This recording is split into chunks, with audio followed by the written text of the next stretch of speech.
இது Deepak Ravichandran share market சக்ஸஸ்ல இருந்து. So இன்னைக்கு ஒரு சம்மர் நியூஸோட தாங்க வந்திருக்கேன். மாருதி சுசுகி. ஸோ இந்த கம்பெனி வந்து பார்த்தீங்கன்னா கொஞ்ச நாளாக பர்ஃபார்மன்ஸ் நல்லா இல்லை. ஸோ வந்து பார்த்தீங்கன்னா 13,000ல இருந்தவங்க 10,000 வரைக்கும் கீழே வந்திருக்காங்க. பட் இப்போ பார்த்தீங்கன்னா அகெயின் 2 கேண்டில் நல்ல ஒரு 10% மேலே ஏறி இருக்கு. ஸோ இதுக்கு ஒரு விஷயம் இருக்கு. அதை பற்றி தான் இந்த வீடியோவில் டீட்டெயில்டாக பேச போகிறோம். இங்க பாத்தீங்கன்னா தெரியும், ஒரு பெரிய சப்போர்ட் அண்ட் ரெசிஸ்டர் இந்த உடைச்சதுக்கு அப்புறம் இந்த கேண்டில் வந்து மேல வந்து ஏறி இருக்கு. ஓகே, இதுக்கு என்ன ரீசன் அப்படின்னு வந்து பாத்தீங்கன்னா, இந்த ஸ்டாக் இந்த கம்பெனி குவார்டர்லி ரிசல்ட்ல ரொம்பவே நல்லா பெர்ஃபார்ம் பண்ணியிருக்காங்க. ஸோ 30% வந்து அவங்க சேல்ஸ் இன்க்ரீஸ் ஆயிருக்கிறதா சொல்லியிருக்காங்க நேற்று நியூஸ்ல. ஸோ அந்த நியூஸ் வந்த காரணத்தால இந்த ஸ்டாக் வந்து நேற்று 5 to 6% வரைக்கும் மேலே ஏறி இருக்கு வித் நல்ல ஒரு வால்யூமோட. ஓகே, சரி நியூஸ் என்னன்னு சொல்லிட்டு நம்ம பார்த்துடலாம்.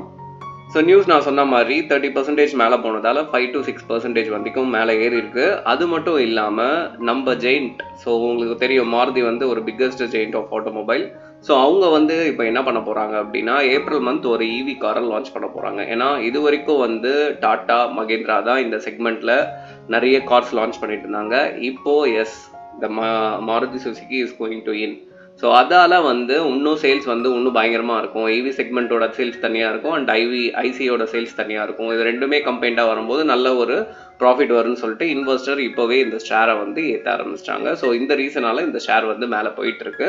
ஸோ நீங்கள் எதனா ஒரு கரெக்ஷன் வந்ததுன்னா உங்களுக்கு ஒப்பீனியன் இருந்தால் நீங்கள் வந்து இதை வாங்கிக்கலாம். ஓகே, ஸோ இந்த மாதிரி நியூஸஸ் உங்களுக்கு தெரியணும்னு நினச்சிங்கன்னா நம்ம ஷேர் மார்க்கெட் சேனலை சப்ஸ்கிரைப் பண்ணி வச்சுக்கோங்க. தேங்க்யூ.